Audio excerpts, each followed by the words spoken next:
Bien, bonjour à tous. Ravi de votre présence. On a en ligne 16 participants pour le moment. On va attendre quelques minutes avant de commencer.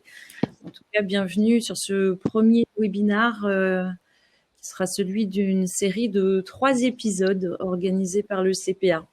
Alors, quelques petits mots sur le CPA, on va en profiter maintenant.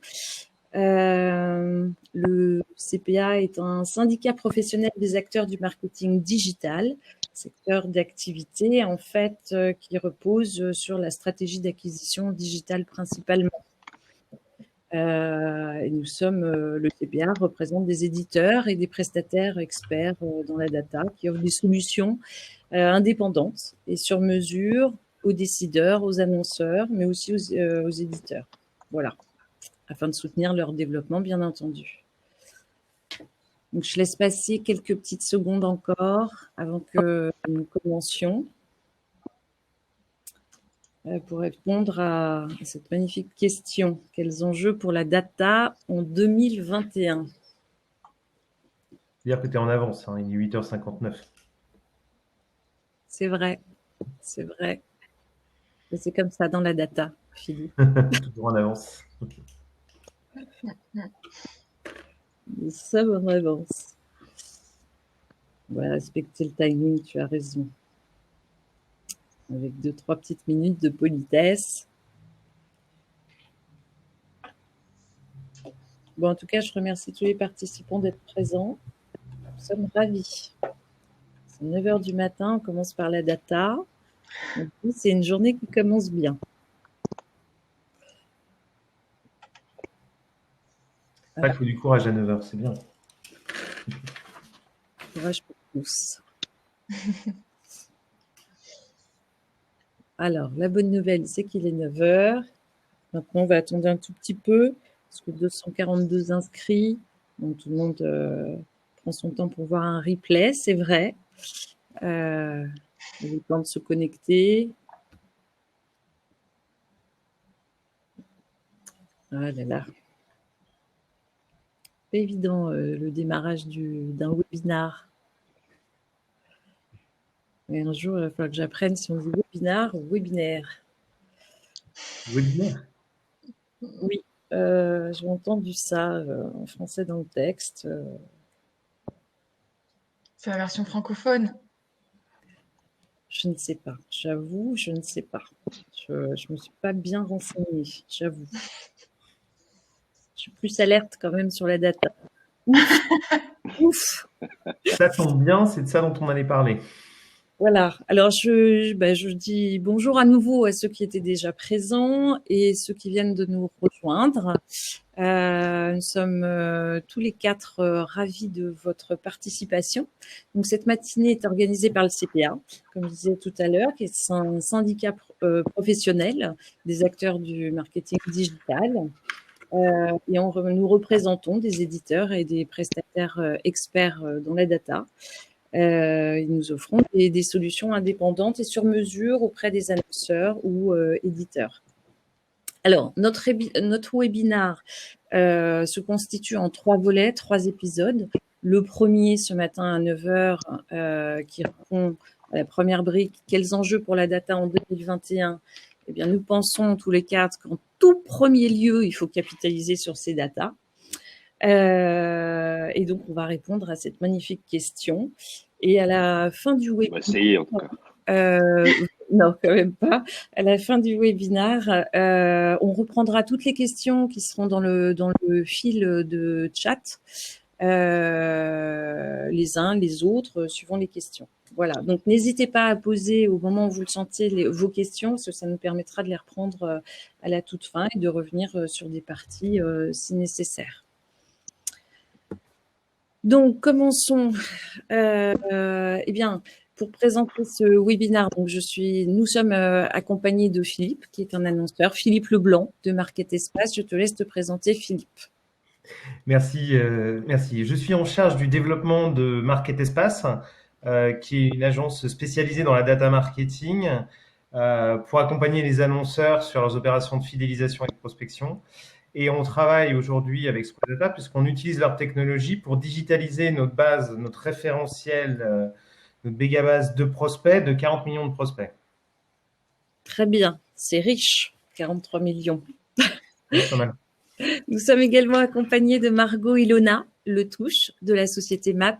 Margot Ilona, à toi la parole. Merci beaucoup. Alors en effet, je suis Customer Success Manager chez MAP.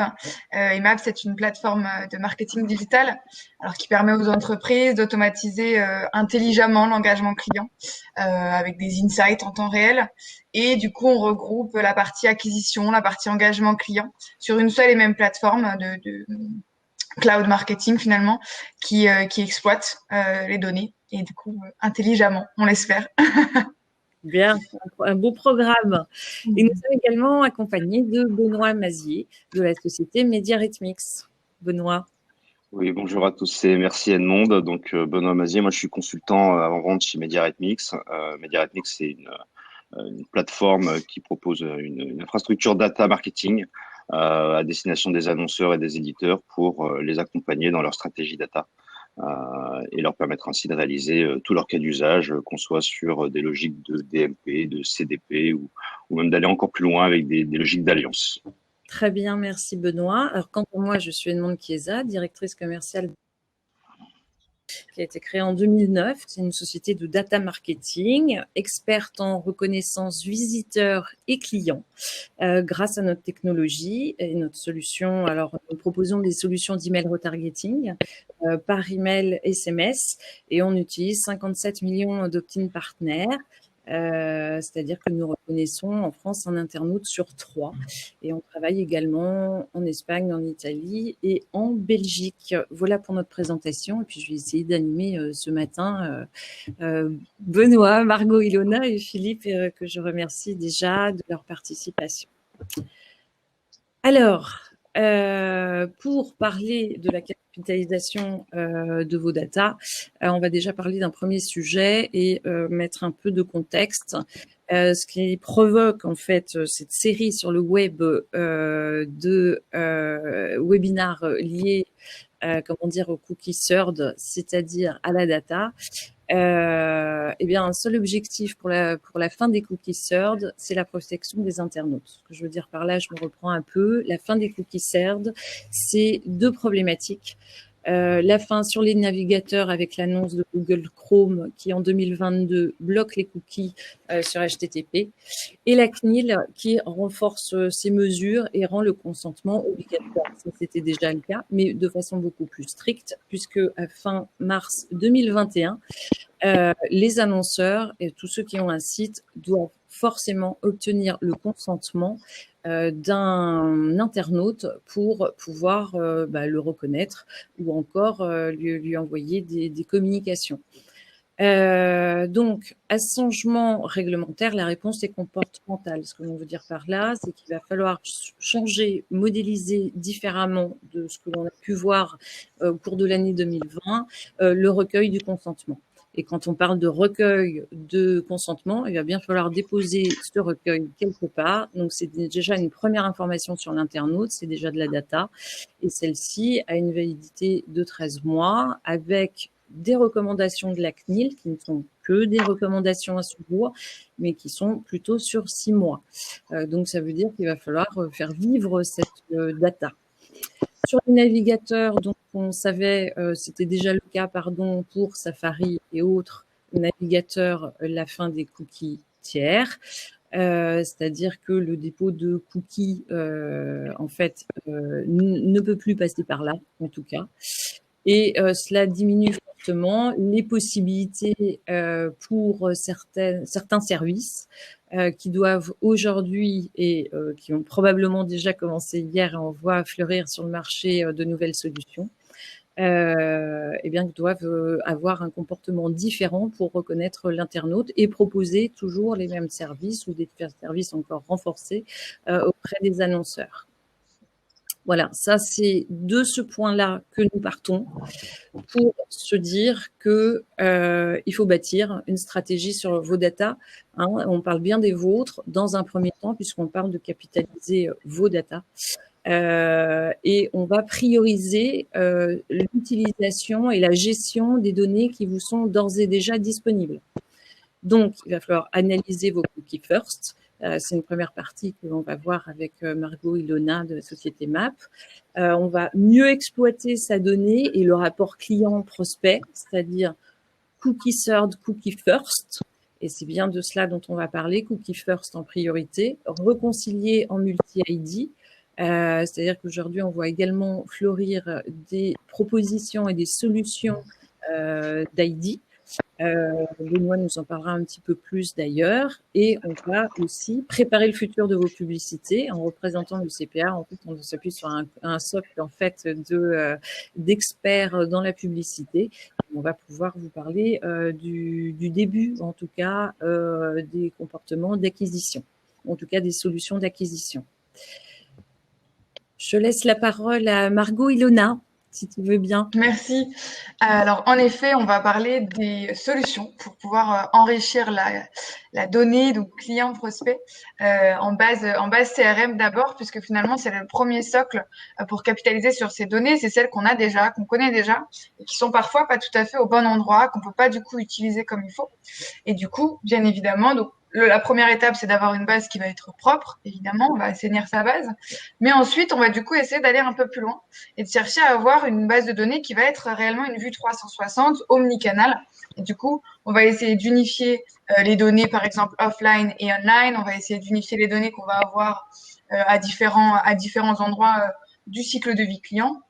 On va avoir du coup, bien évidemment, la partie ciblage et segmentation qui va nous permettre de jouer aussi sur le taux de pression, donc de le diminuer et de s'assurer qu'on est sur du contenu qui est plus en rapport avec les intérêts de vos contacts, ce qui va du coup vous permettre d'avoir une donnée aussi plus claire puisque le contact sera plus à même de revenir vers vous et de vous donner d'autres informations sur lui. On va parler du coup aussi d'enrichissement de données. Alors là, il y a différents programmes possibles. On va avoir les concours, on va avoir les questionnaires, les sondages également, qui vont nous permettre d'aller chercher un petit peu plus de données, d'aller demander des informations à vos clients que vous avez déjà en base. Et puis, il y a aussi les partenariats qu'on retrouve aussi souvent chez les marques et qui nous permettent aussi, grâce aux partenariats, d'essayer d'échanger des données et d'avoir davantage d'informations sur les clients qu'on connaît déjà. Sur cette première slide, merci Margot Ilona. Philippe, quel levier avez-vous déjà activé avec Market Espace ? Alors, sur l'enrichissement des données, c'est un point qui est assez essentiel dans le sens où si on veut multiplier les possibilités de match et d'adhérence de la base client ou prospect avec les données de navigation, on a besoin d'importer le maximum de points de contact. Email, SMS, adresse postale, de manière à pouvoir multiplier les chances de match. Et donc, on travaille souvent avec des annonceurs pour enrichir leur base de données en one-shot ou en flux, de manière à pouvoir, quand ils ont le SMS, disposer de l'email ou de l'adresse postale, de manière à élargir la capacité de reach de cette base de données. Un autre point assez essentiel par rapport à ça, c'est effectivement l'actualisation des bases. Nous, on le voit, si on ne met pas à jour notre base de données le plus souvent possible, on perd de l'information parce qu'on n'a pas 100% des clients dans la base. Donc ça, c'est des choses qui sont assez essentielles justement pour effectivement optimiser son CRM en amont de l'intégration sur les plateformes. Ok. Et du coup, je termine avec la dernière partie qui était la probabilité. Et sur cette partie-là, on va essayer de développer du coup des segments avec de l'intelligence artificielle pour essayer de couvrir, on va dire, tous les futurs comportements ou tous les effets sur les contacts qu'on ne pourrait pas forcément connaître de nous-mêmes ou bien que le contact nous aurait pas forcément donné. Et donc sur cette nouvelle slide, on va du coup discuter de la partie de vision complète et unifiée de vos clients dans votre base. Donc sur certaines solutions, vous avez la possibilité directement de le faire à l'intérieur de la solution. Donc n'hésitez pas à utiliser toutes les possibilités de ces solutions-là pour aller utiliser toutes vos données, donc celles dont on vient de parler, et les avoir au même endroit. L'avantage, c'est que du coup, quand vous allez discuter et échanger avec un client, la donnée sera finalement multicanale. Donc là, on le voit, il y a des données, il y a toutes les données comportementales qu'on peut recueillir, qui sont parfois intéressantes sur différents canaux et qu'on peut réutiliser sur ces canaux-là. Il y a la donnée aussi profil qui peut démontrer au client que finalement c'est un client qui est un peu fidèle, sur lequel finalement ces données sont utilisées de manière intelligente et qu'on va utiliser ces données de profil pour lui proposer des produits, des contenus qui sont en rapport avec son profil. Et puis, le dernier, c'est les données qui sont multicanales, donc les différents canaux qu'il utilise et ses activités, ses préférences sur ces canaux-là également. Donc, est-ce qu'il préfère aller en magasin, est-ce qu'il préfère utiliser le online, etc. C'est des informations que vous devez essayer de recueillir depuis via le contact ou bien via l'intelligence et via la probabilité dont on parlera un petit peu plus tout à l'heure avec Benoît. D'accord. Dis-moi, Philippe, auprès de Market Espace, en fait, est-ce que ce sont des choses que vous avez mises en place? Aujourd'hui, grâce à la techno Squadata, nous avons chargé les 40 millions de profils que nous avons, c'est-à-dire les adresses email, les téléphones et les adresses postales, tout ça crypté bien évidemment dans la solution DMP de Squadata. Et grâce à la techno, l'objectif c'est de rapprocher ces individus des données de navigation, à la fois de nos annonceurs et de nos partenaires éditeurs, pour qualifier ces individus, notamment en fonction de leur navigation. Hein. Donc ça, c'est pourquoi on utilise la techno Squadata. Et ça nous permet du coup de taguer un site partenaire éditeur et donc de croiser ces données avec nos points de contact. Mais ça nous permet aussi de pouvoir identifier des individus en échangeant des identifiants communs avec d'autres technologies, donc d'autres technologies du marché. Donc voilà aujourd'hui où on en est par rapport à l'utilisation de ces technologies. D'accord. Est-ce que ça vous a demandé des efforts technologiques en fait déjà sur cette première partie? Il y a toujours effectivement de l'apprentissage, hein. C'est des choses qui sont nouvelles. Souvent, ça nécessite effectivement un petit peu d'accompagnement. Aujourd'hui, d'un point de vue technologique, nous, on a développé assez peu de choses puisque c'est Squadata qui a pris en charge l'ensemble des développements et qui nous accompagne pour adapter sur mesure leurs outils. Donc, on n'a pas de… Voilà. Il y a un effort techno qui est surtout dans la compréhension, je pense, des enjeux autour de la data digitale versus la data CRM, univers dont on vient plus naturellement, puisqu'on a des logiques un petit peu différentes. D'accord. Est-ce qu'on pourrait exprimer aussi la notion de use case, en fait, lorsqu'on parle de DMP, parce que toi, tu parles de DMP. Margot Ilona, en fait, parle d'une vision aussi qui est plus proche du CRM. Cependant, dans les deux cas de figure, avoir de la data, il faut quand même mettre en place une stratégie pour faire parler cette data et donc se dire pourquoi je la travaille. Est-ce qu'on va pas trouver, les mêmes besoins? Oui, complètement. En fait, on parle de techno DMP, mais c'est vrai que l'important, c'est les use cases et c'est ce qu'on fait avec. Et l'avantage de ces technos, c'est de pouvoir travailler justement des segments comportementaux, de pouvoir les définir, les créer, les suivre, avoir des statistiques dessus, les remonter, échanger cette donnée avec d'autres univers et comme en parlera Benoît tout à l'heure, pour pouvoir ensuite activer ces segments donc sur d'autres plateformes pour de la pub, mais pour de l'email, pour plein de choses. Il faut rentrer vraiment par le besoin client pour définir les technos dont on a besoin. Il faut aller dans ce sens et pas l'inverse souvent, parce que c'est souvent ce qui est fait. Voilà, c'est ce que je voulais reprendre un tout petit peu. Je pense qu'on est tous les quatre, pardon, à peu près d'accord. Je vais leur mettre ça un peu au centre, dire le client, qui est en fait aussi une recherche de prospects. Hein. Alors, je tente de passer mon petit slide. Je vous prie de m'excuser. Alors, c'est bon. Non, t'es bon, non, mais tu vas trop loin. Je clique trop rapidement. Voilà, Edmond, reste là. Bon, très bien. l'homme du futur, c'est quoi, Benoît? Dis-nous tout. Ouais, donc merci, merci Edmond et encore bienvenue à tout le monde.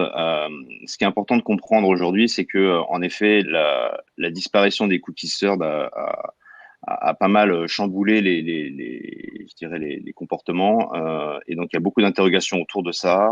D'ailleurs, on voit beaucoup de webinars qui ont eu lieu l'année dernière, fin d'année dernière, et puis également en début de cette année, où en fait l'objectif premier, il est vraiment d'essayer de mettre en place une stratégie, on va dire vraiment first party data, et on parle de plus en plus d'univers logué, qu'on soit côté éditeur ou qu'on soit côté annonceur. Hein. Aujourd'hui, il faut arriver à remplacer cet identifiant cookie served, qui était un peu la clé de réconciliation, par d'autres choses, et notamment de l'identifiant first party. Et donc c'est pour ça qu'on voit aujourd'hui, par exemple, quand on est côté éditeur, des initiatives hein, comme Pass Media, où des éditeurs se rassemblent pour pouvoir proposer un login commun pour donner accès au contenu.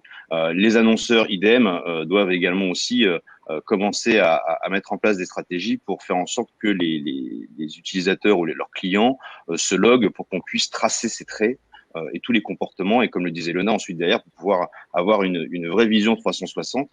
Et donc pour ça, c'est vrai qu'il faut, à notre avis, être accompagné, comme tu le disais, mais aussi avoir une technologie. Et c'est pour ça qu'il y a des acteurs comme nous qui sont aujourd'hui sur le marché.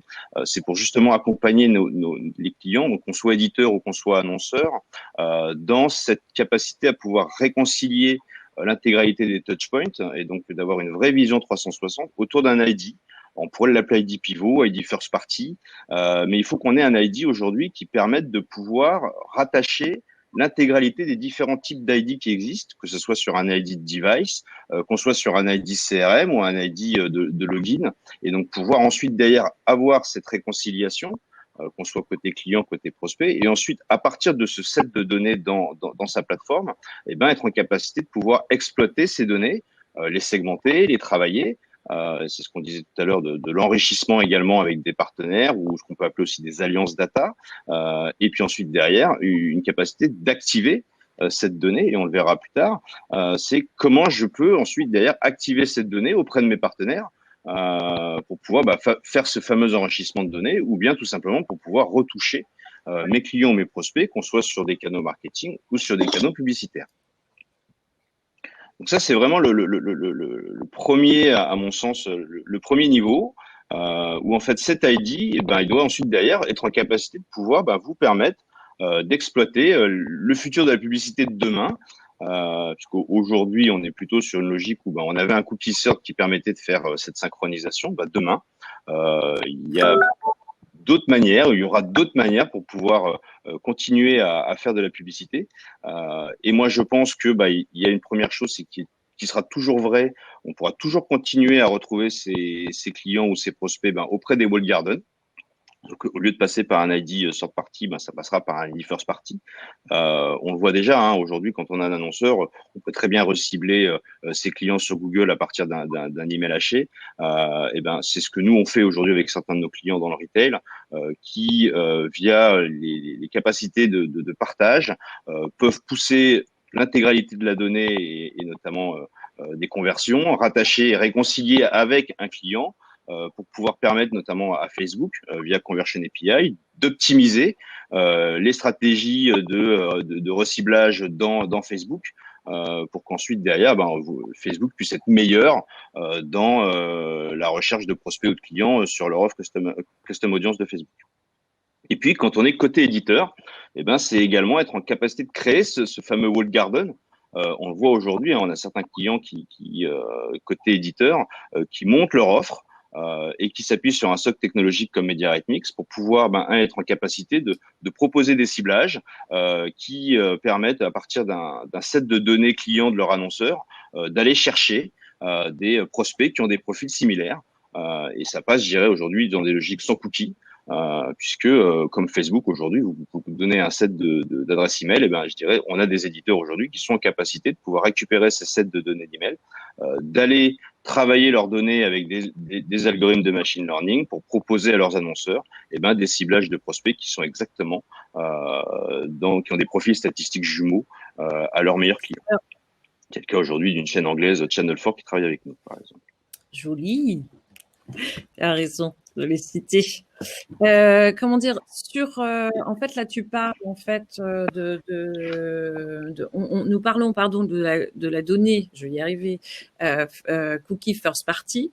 Cependant, il existe aussi, et je suis bien placée pour le savoir, des technologies, en fait, qui vont pouvoir considérer la fin du cookie third party comme étant pas un drame, puisque ça fait plusieurs années que ça existe sur les navigateurs, que Google est le dernier et que la fin était déjà annoncée depuis bien longtemps. On n'en connaissait pas juste la date. Bon, maintenant on l'a, donc c'est parfait. Et dans ce cadre-là, je me permettrais de rajouter qu'effectivement, les alliances, les walled gardens, sont un formidable puits de ressources, puisque les cookies third sont des cookies first pour d'autres. Et dans ce cadre-là, il est tout à fait possible en fait de conserver les mêmes services de ciblage ou reciblage d'internautes finalement. Le grand le grand changement comportemental et obligatoire et l'acceptation sur les sites, le consentement, il faut absolument le recueillir et savoir le recueillir. Et ça c'est le Exactement. point que quoi qu'on fasse, on ne pourra pas y échapper. À un problème technologique, on a bien une réponse technologique et on va le voir toute la matinée sur les 3 webinars. Mais la problématique, si tant est que ce soit un problème, dans le sens où c'est quand même une amélioration pour l'internaute sur l'utilisation de sa donnée et la reconnaissance que l'on a de lui. Donc ça, c'est très bien et ça ne peut que se réguler dans ce sens-là. Ça, on le voit bien au niveau européen. Voilà, tout simplement. Donc, Mais tout à fait d'accord, j'aime Edmond. bien quand tu es d'accord. Alors, tu m'as un peu coupé la fin de ma présentation, mais c'est pas grave. Puisque en effet, il y a l'activation de la publicité aujourd'hui des walled gardens, qui existe toujours, hein, puisque je dirais, c'est la fin des cookies tiers n'empêche pas et n'a pas empêché de Google ou Facebook notamment de continuer à proposer leurs offres. Hein, Customer Match de Google ou Custom Audience de Facebook, c'est pas nouveau. En revanche, ce qui est nouveau, et c'est là où je pense qu'il y a un intérêt pour nos auditeurs, c'est que en fait, le retargeting cookie third, comme on l'a connu jusqu'à présent, c'est surtout ça qui va être impacté par la disparition des cookies. Et il y a de nouvelles, je dirais, orientations qui arrivent sur le marché.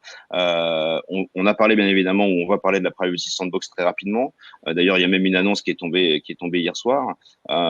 Mais il y a également ce qu'on voit apparaître aussi, c'est l'émergence de réseaux d'identifiants et notamment des acteurs qui commencent à proposer sur le marché des identifiants qui seraient un contournement au cookie third party. J'ai mis quelques logos sur cette slide, mais certains les connaissent déjà comme ID5 ou LiveRamp ou Criteo ou The Trade Desk avec Unify V2 par exemple, ou Zeotap avec ID+. On a justement la naissance de ces fameux réseaux d'identifiants et pourquoi je disais tout à l'heure que c'était important d'avoir une plateforme qui permet de réconcilier la donnée pour pouvoir ensuite derrière synchroniser ce fameux identifiant pivot avec ces acteurs-là. En tout cas, c'est mon point de vue, pour justement permettre de pouvoir continuer à faire du reciblage, non plus avec un cookie tiers, mais avec un identifiant, alors qui est et je vous propose de vous rapprocher de ces acteurs-là pour vous expliquer comment eux ont construit cet identifiant, que ce soit sur des logiques probabilistiques ou déterministes. Mais en tout cas, il est important de pouvoir, à un moment donné, explorer ces acteurs qui vont pouvoir permettre de proposer des solutions de contournement aux cookie third dans le cadre de campagnes de reciblage dans ce qu'on appelle l'open web. Et puis, il y a les autres leviers qui sont toujours existants et qui vont être encore plus présents à partir de 2022. Je pense notamment à du ciblage contextuel. Le ciblage contextuel existe depuis très longtemps déjà. Mais demain, c'est intéressant quand on est côté annonceur de pouvoir se dire comment je fais pour mieux connaître mes prospects et leurs habitudes, pour ensuite derrière aller les chercher dans des environnements où le contexte est en faveur de ce que eux recherchent pour pouvoir être afficher ma publicité. Quand on est éditeur, eh ben, c'est d'être en capacité de pouvoir, même à partir d'un faible volume de clients connus, de pouvoir scorer et analyser les comportements de navigation, d'avoir des informations sur les profils avec des informations socio-démo qui sont scorées, pour pouvoir ensuite derrière proposer et continuer à proposer à leurs annonceurs ces fameux environnements avec les bonnes cibles. Aujourd'hui, il y a beaucoup d'acteurs et on en a quelques-uns chez MediaRhythmics qui justement travaillent leurs données clients pour ensuite derrière déterminer des scores et des profils socio-démo qui sont très proches des scores d'art. D'ailleurs, on l'observe pour pouvoir proposer à leurs annonceurs des ciblages intéressants sur des cibles socio-démo. Et puis, il y a la capacité aussi à ces technologies-là de pouvoir, je dirais, être en capacité d'aider les annonceurs à aller chercher les bonnes cibles, puisqu'on va parler de cohort marketing ou de sandbox. Donc, on est plutôt dans des logiques de ciblage de segments et non plus d'individus. Et donc, pour ça, il faut être en capacité de mieux connaître ses clients pour pouvoir déterminer quel type de profil il serait intéressant de cibler demain en utilisant justement la Privacy Sandbox de Google, par exemple. Mais je pense que c'est des sujets qui sont abordés dans le webinaire Tout à fait. qui vient après. Du one to many, one to few, one to one. Et en comprendre le sens. J'ai vraiment du mal à cliquer, hein, pardon. Mais voilà. Donc, l'idée, c'est de reprendre le contrôle sur vos données first party. Donc, on l'a vu, c'est tracer, collecter dans le respect du consentement. Donc, j'ai aperçu une question sur comment s'assurer de recueillir le consentement correctement.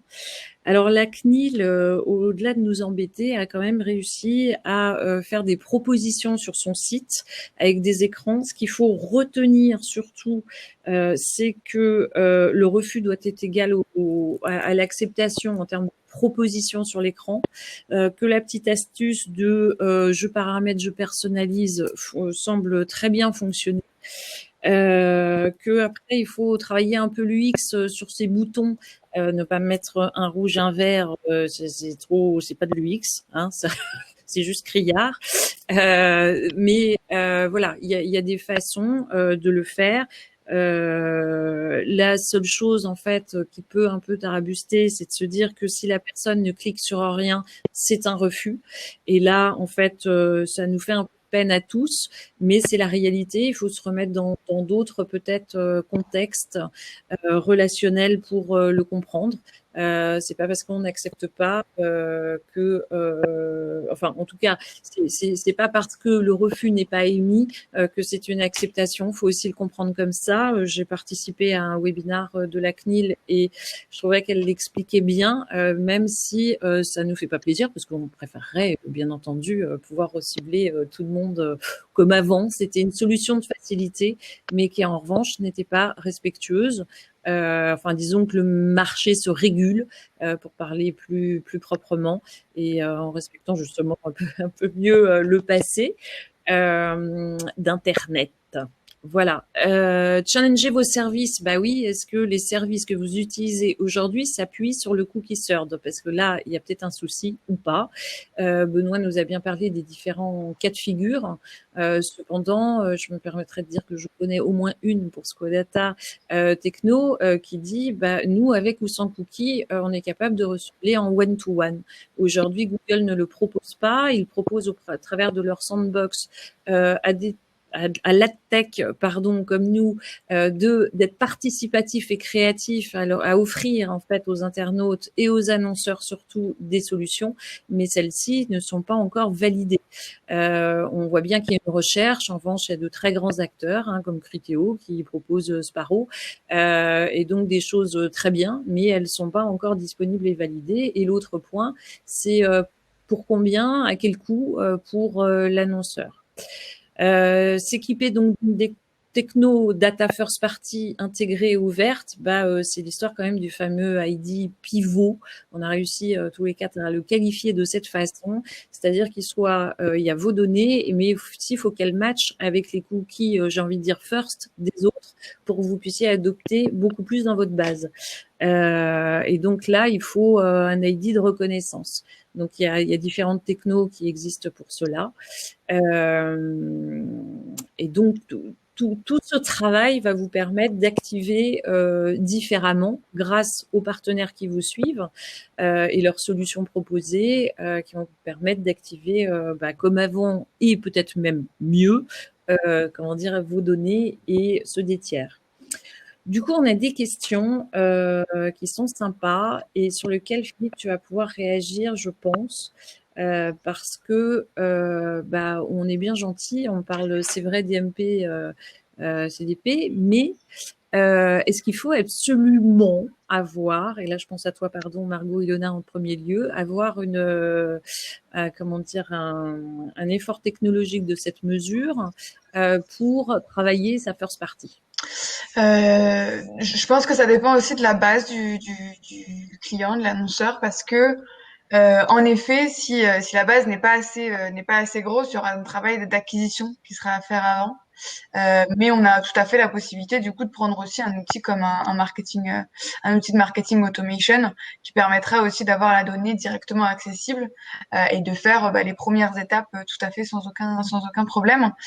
Et après, voilà, sur la prochaine étape qui sera cette étape de vraiment grosse réconciliation de vos données et beaucoup plus de données, là peut-être que vous pourrez aller vers de la DMP CDP. Alors là, je nous sens timide. On en avait parlé juste avant le webinar sur gros, pas gros, hein. On ne sait pas, mais pour autant, on s'est dit des choses pour être un petit peu transparent avec tous ceux qui participent, parce que nous avons des annonceurs, on les déclarera jamais petits ou gros, mais en revanche avec une importance différente et une reconnaissance différente. Il y a ceux qui débutent et puis ceux qui sont là depuis plusieurs années.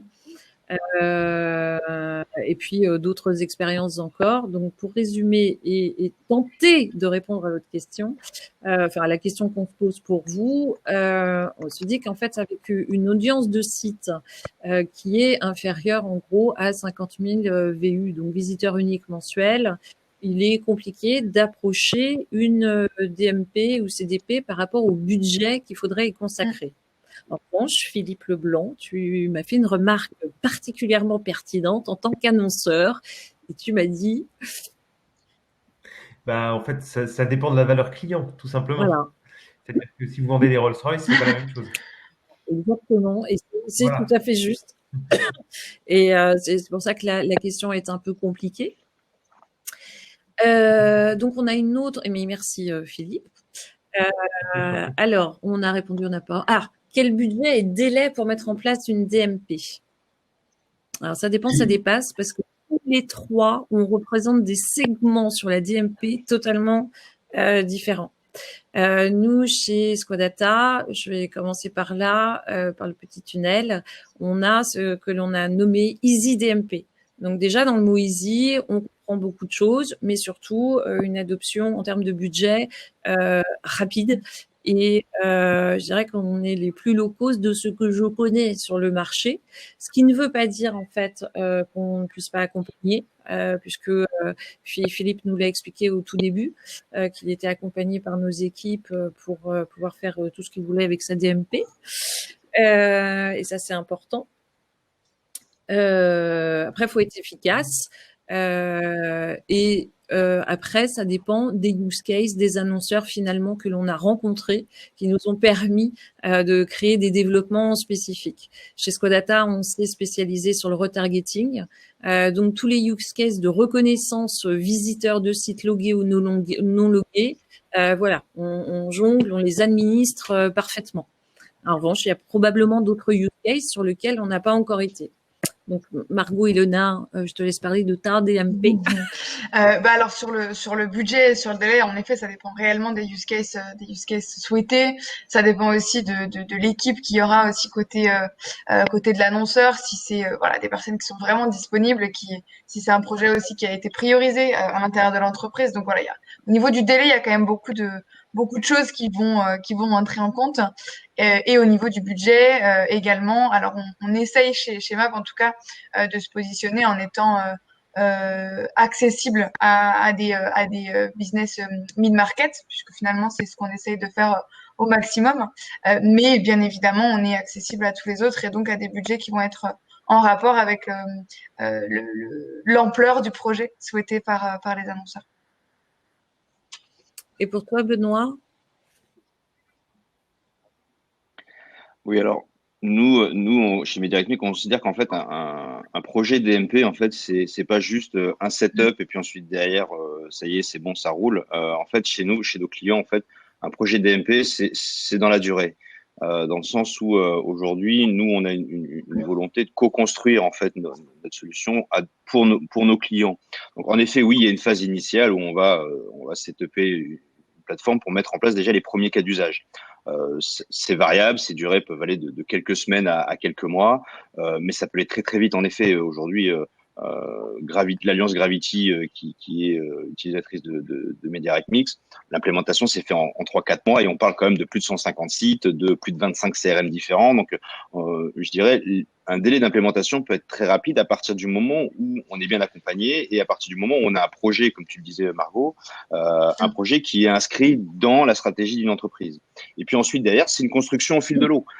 C'est un premier cas d'usage. Puis ensuite, derrière, il y a un accompagnement, bien évidemment, de la part de MediaRhythmics avec ses clients. Donc, il y a d'autres cas d'usage qui se créent, qui se co-construisent avec nos propres clients. Et donc, en fait, il y a une intégration permanente, j'ai envie de dire, pour faire en sorte que nos clients puissent mettre en place des idées. Et en fait, c'est là où ça devient intéressant, c'est quand la technologie va au service des annonceurs. Donc, c'est pour ça que, comme tu disais, Philippe, j'aime bien le fait de partir de cas d'usage, puisque quelque part, c'est les cas d'usage qui vont construire la plateforme et qui vont construire ensuite derrière la façon dont, je dirais, il est nécessaire d'utiliser ces technologies dans le cadre de son acquisition, sa fidélisation, son marketing automation. Et c'est ça qui est intéressant, c'est d'avoir cette co-construction au fil de l'eau avec l'intégralité de ses clients, puisque les clients ont des bonnes idées. Et ensuite, nous, c'est juste de les orchestrer, de les mettre en œuvre, et c'est ça notre métier. Alors, je vois, merci Benoît, tu souhaites nous ajouter quelque chose, toi qui es utilisateur de DMP, est-ce que tu as challengé des différents, prestataires de DMP? Est-ce que tu as un budget dont tu pourrais nous parler? Et as-tu prévu une hausse de ton budget DMP par rapport en fait à tout ce qui se passe aujourd'hui avec Cookie First? Ça fait beaucoup de questions. Ça fait beaucoup de questions, ouais, faut prioriser là. Nous, on a essayé pas mal de technos différentes. Après, c'est vrai qu'il faut trouver la techno dont je dirais, toutes les technos qui existent sur le marché sont assez différentes les unes des autres. Et en fonction des use cases qu'on a, c'est ça qui va guider le choix du prestataire avec qui travailler. Généralement, c'est un petit peu ça. Ça, c'est mon expérience par rapport à ça.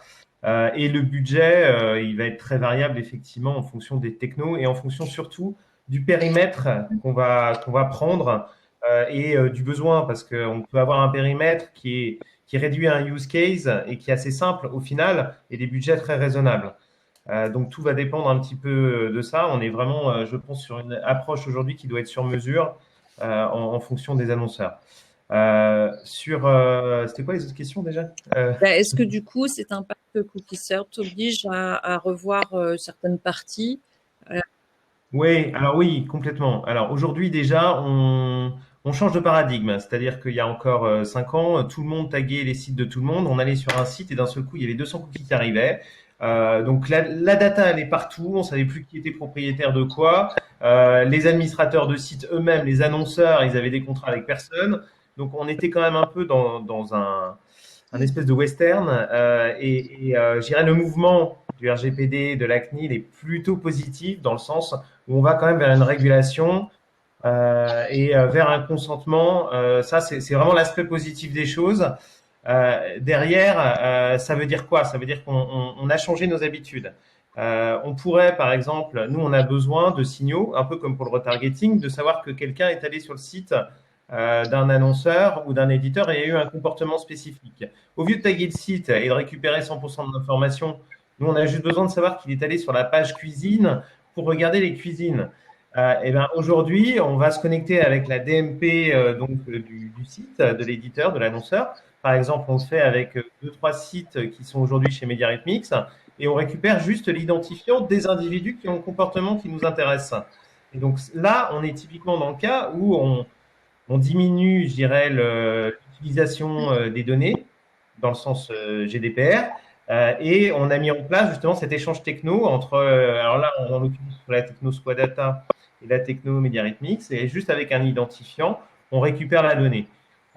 Ensuite, après, les autres cas sont plutôt liés à l'évolution demain avec Google. Et là, on va pouvoir utiliser des technos de Squadata qui permettent effectivement d'éviter, je dirais pas de bypasser le cookie. C'est-à-dire, on reste dans le respect scrupuleux du consentement qui a été donné par l'annonceur, mais on va pouvoir ne pas être dépendant de la technologie et pour autant collecter l'information que Monsieur Durand a navigué sur un site. Grâce à la techno Squadata qui va justement nous permettre de contourner la pure techno cookie historique. Alors, on a d'autres. Alors, on a Benjamin qui nous dit beaucoup de choses et qui a raison. Qui nous rappelle que continuer la navigation en fait sur un site sans avoir accepté spécifiquement c'est un refus, tout à fait. Il existe des solutions d'exemption pour rappel. Oui, c'est vrai. Je ne saurais pas les citer là tout de suite parce que je me suis pas sentie concernée. Pardon. Benoît, tu les connais exactement? Sinon, pour rappel, un site de la CNIL. Non, alors je pense que Benjamin fait référence à la partie analytics. Et je vois qu'ici Google Analytics ou AT Internet, en effet, sur cette partie de gestion du tracking, en tout cas des identifiants dans une logique analytics. Donc en effet, il y a cette partie exemption puisqu'on est sur de l'analytics et que c'est juste pour de l'analyse. Il est important de comprendre que le consentement, il y a plusieurs niveaux de consentement. Hein. En tout cas, moi, c'est ma vision. Et donc c'est vrai qu'il faut mettre en place, je dirais, des stratégies puisque on peut collecter de la donnée uniquement à des fins d'analyse.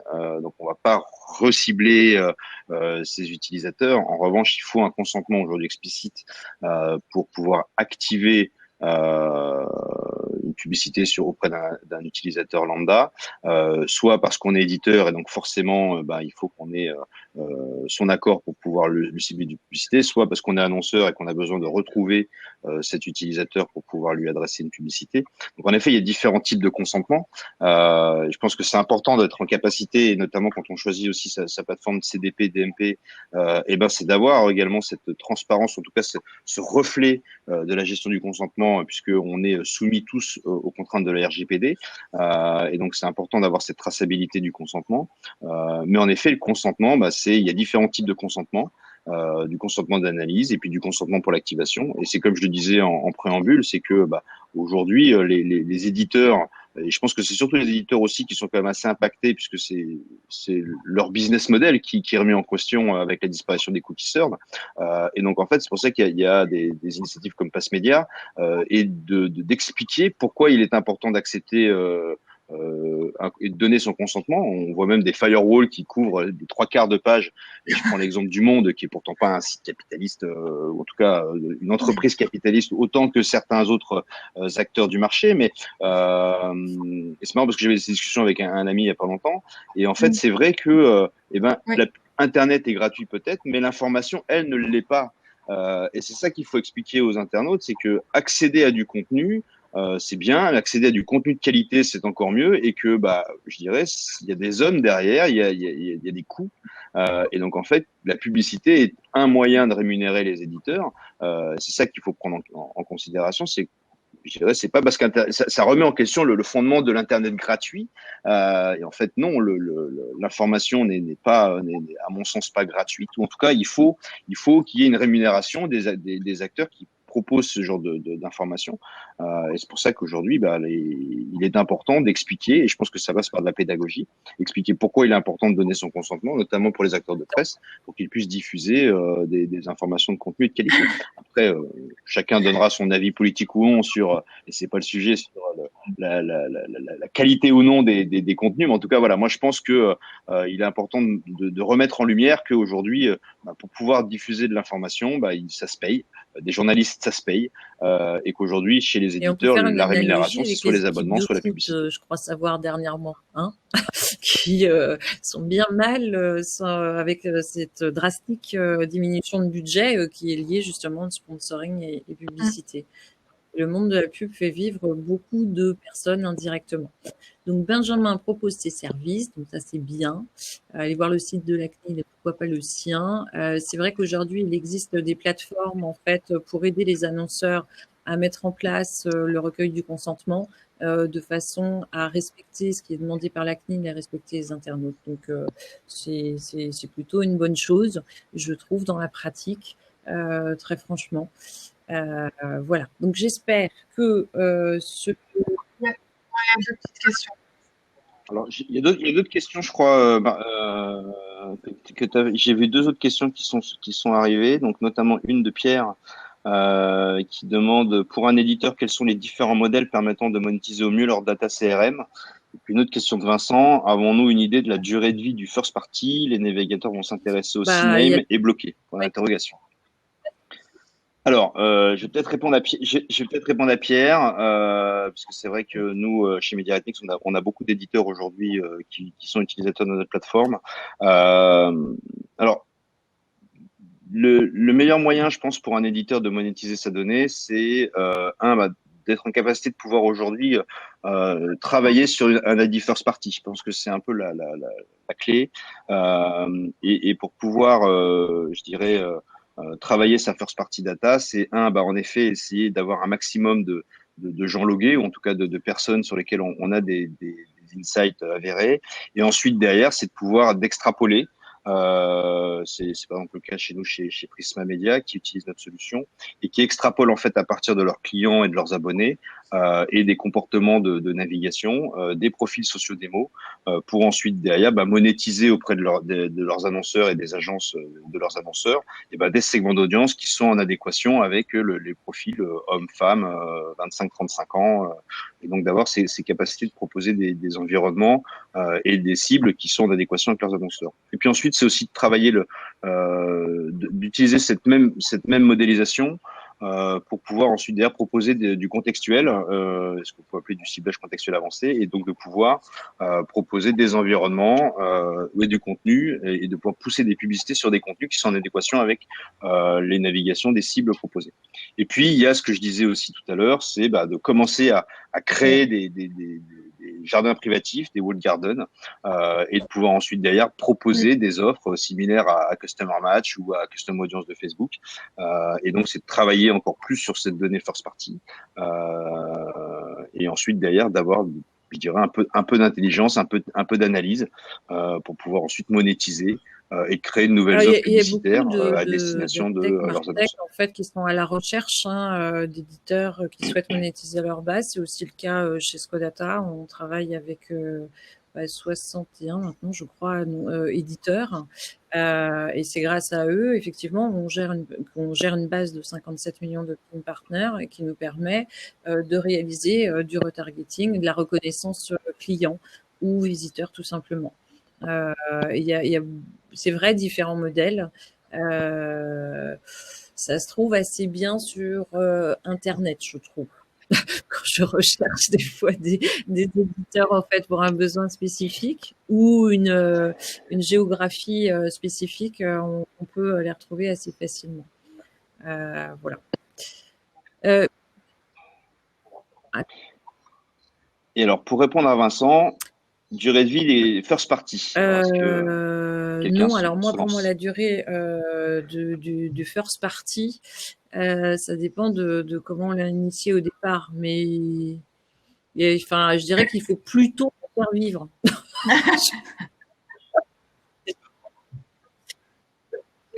Oui. Alors après, c'est vrai qu'il y a une notion de fraîcheur, je pense. C'est ça que tu veux dire, Edmond, je pense. Il y a une notion de fraîcheur. Après, il y a en effet des durées de conservation. Ça, c'est plutôt, je dirais, côté légal, où en effet, la durée de vie d'un cookie, c'est 13 mois. On peut avoir, en sachant que la CNIL conserver des données CRM plus longtemps, mais voilà. Les différents acteurs et collectifs qui sont remontés auprès d'elle pour défendre justement le cookie wall d'une façon un peu plus large.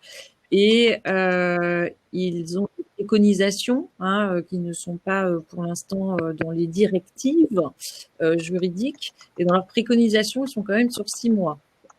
Donc, on voit les choses se profiler quand même. Ça va rester, je pense, encore longtemps sur 13 mois, mais bon, voilà ce que dit la CNIL pour contenter aussi, c'est vrai, les associations de consommateurs, d'internautes, etc. Comme tu disais, Philippe.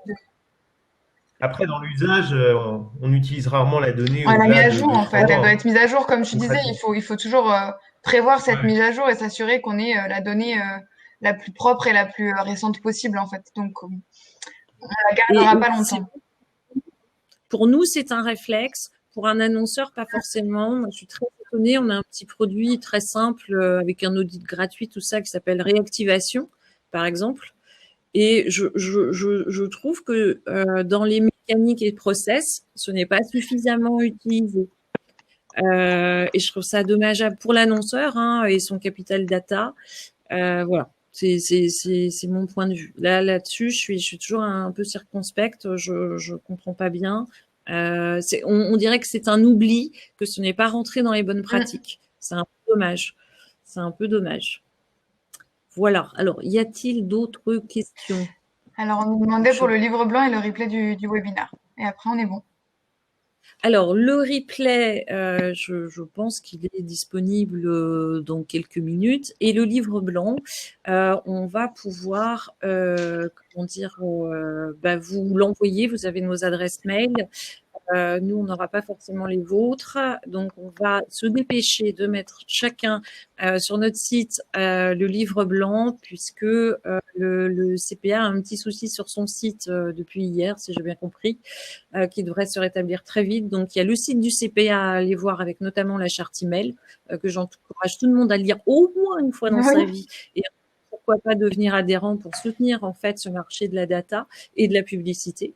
C'est aussi dans les bonnes pratiques, peut-être pas prioritaire, mais à considérer véritablement, et devenir vous aussi acteurs actifs du marché. Voilà, tout comme nous. Donc voilà, sur nos différents sites, MediaRhythmix, MAP, Squadata, il y aura ce livre blanc, et sur le site du CPA. On ne sait pas encore quelle page, parce que ça nous est tombé sur le coin du nez il y a quelques minutes. Voilà. On se fera avec grand plaisir, un grand plaisir en tout cas de partager tous les travaux qu'on a pu réaliser.